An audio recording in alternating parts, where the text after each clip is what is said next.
Assalamualaikum warahmatullahi wabarakatuh. Perkenalkan, nama saya Muhammad Ali Febrian Asafar. Di video kali ini saya akan menyampaikan materi tentang kajian Quran Surat Al-Isra ayat 32, Quran Surat An-Nur ayat 2, dan hadis tentang larangan pergaulan bebas dan zina. Pertama-tama kita masuk ke Quran Surat Al-Isra ayat 32 terlebih dahulu. Zina merupakan contoh perbuatan tercela yang disebabkan oleh ketidakmampuan mengendalikan hawa nafsu. Perilaku ini adalah perbuatan tercela yang bahkan untuk mendekatinya saja dilarang, sebagaimana dinyatakan oleh Allah SWT dalam ayat berikut ini. Wala taqrabuz zina innahu kana fahisyah wa sa'a sabila. Janganlah kamu mendekati zina, sesungguhnya zina itu adalah perbuatan keji dan jalan terburuk. Quran Surat Al-Isra ayat 32. Dalam ayat tersebut terdapat beberapa kandungan, antara lain yaitu petunjuk untuk berhati-hati dan menjaga kesucian saat bergaul dengan lawan jenis. Baik laki-laki maupun perempuan harus memelihara diri masing-masing dalam berinteraksi agar terhindar dari perbuatan zina. Larangan dalam ayat ini adalah larangan untuk mendekati perbuatan zina. Pergaulan bebas adalah perilaku yang akan membawa kerugian besar bagi pelakunya dan orang-orang di sekitarnya. Segala aturan Allah SWT perlu direnungkan secara mendalam oleh setiap muslim, termasuk cara berinteraksi dengan lawan jenis sehingga tidak terjerumus ke dalam pergaulan yang salah. Adapun contoh perilaku dalam kehidupan sehari-hari yang dapat mencerminkan kandungan Quran Surat Al-Isra ayat 32 antara lain sebagai berikut. 1. Membatasi pandangan kepada lawan jenis hanya pada saat ada keperluan dan tidak berlebihan. 2. Mengurangi intensitas pergaulan dengan lawan jenis apabila tidak ada keperluan yang jelas. 3. Berpegang teguh kepada semua norma dan aturan agama ketika harus bergaul dengan lawan jenis. 4. Menghindari jenis tontonan yang dapat mengundang syahwat. 5. Menyadari dampak buruk yang ditimbulkan karena pergaulan bebas dan perzinaan. Sekarang kita berpindah ke Quran Surat An-Nur ayat 2. Allah SWT melarang keras perbuatan zina karena hal itu merupakan perbuatan yang keji dan hina. Bahkan Allah SWT menentukan secara langsung hukuman bagi para pelaku zina sebagaimana dijelaskan dalam ayat berikut. Az-zaniyatu waz-zani fajlidu kulla wahidin minhuma mi'ata jaldah wala ta'khudhukum bima ra'fatum fi dinillahi in kuntum tu'minuna billahi wal yawmil akhir wal yashhad 'adabahuma ta'ifatun minal mu'minin.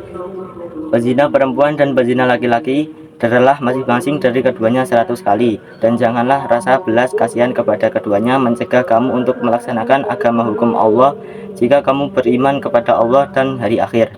Hendaklah pelaksanaan hukuman atas mereka disaksikan oleh sebagian orang-orang mukmin. Quran Surat An-Nur ayat 2. Terdapat beberapa isi kandungan yang ada pada Quran Surat An-Nur ayat 2. Antara lain yaitu ayat ini memberi ketegasan hukuman bagi pelaku zina, baik laki-laki dan perempuan. Hukuman pezina sangat berat apabila yang sudah pernah menikah dihukum rajam sampai mati. Pezina laki-laki dan perempuan yang sudah pernah menikah yang terbukti melakukan akan disanksi dera atau cambuk sebanyak 100 kali. Jangan ada sikap kasihan dalam melaksanakan hukuman kepada pezina, meskipun menimpa keluarga terdekat. Tidak mudah melakukan hukuman bagi pezina karena harus disertai bukti-bukti yang meyakinkan atau berdasarkan pada pengakuan si pelaku atau jika seorang perempuan telah hamil. Islam memberikan sanksi tegas kepada pezina dengan tujuan agar tidak terjadi keretakan rumah tangga. Semakin kuatnya lembaga pernikahan menumbuhkan pribadi-pribadi yang tetap menjadi kesopanan dan kesantunan pergaulan dan menutup pintu-pintu penyakit kelamin seperti HIV atau AIDS. Ada pula contoh perilaku dalam kehidupan sehari-hari yang dapat mencerminkan kandungan Quran Surat An-Nur antara lain sebagai berikut. Rasa takut untuk mendekati perbuatan zina, karena dampak dari perbuatan tersebut akan menimpa kita di dunia dan akhirat. Menegakkan hukum terkait dengan perzinaan dengan seadil-adilnya meskipun terhadap keluarga sendiri. Menyibukkan diri dengan berbagai macam kegiatan yang bermanfaat, amal saleh, sebagai upaya meningkatkan kualitas keimanan. Kita sudah mengkaji Quran Surat Al-Isra ayat 32 dan Quran Surat An-Nur ayat 2. Sekarang kita masuk ke bagian terakhir, yaitu hadis tentang larangan pergaulan bebas dan zina. Al-Quran dan hadis merupakan dua sumber yang tidak dapat dipisahkan. Hadis menguatkan hukum yang telah ditetapkan Al-Quran. Dari Ibnu Abbas radhiyallahu an, bahwasanya Rasulullah Shallallahu alaihi wasallam bersabda, "Janganlah sesekali salah seorang dari kalian menyepi dengan seorang perempuan kecuali bersama mahramnya." Muttafaq alaih. Dalam hadis tersebut terdapat beberapa kandungan, antara lain larangan berduaan lawan jenis yang bukan saudara mahram kecuali jika yang perempuan tersebut bersama mahramnya. Jika ada mahram, pertemuan dengan lawan jenis harus ada tujuan yang jelas dan baik atau syar'i.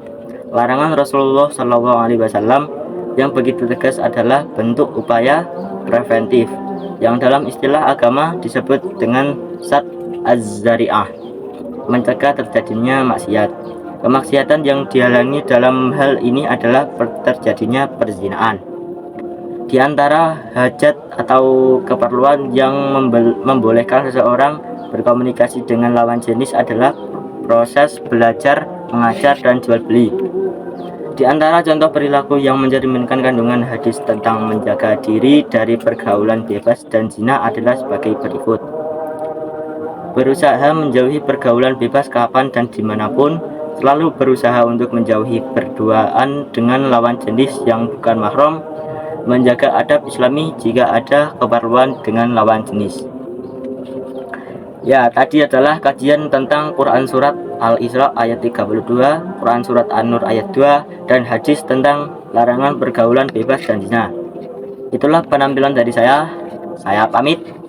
Wassalamualaikum warahmatullahi wabarakatuh.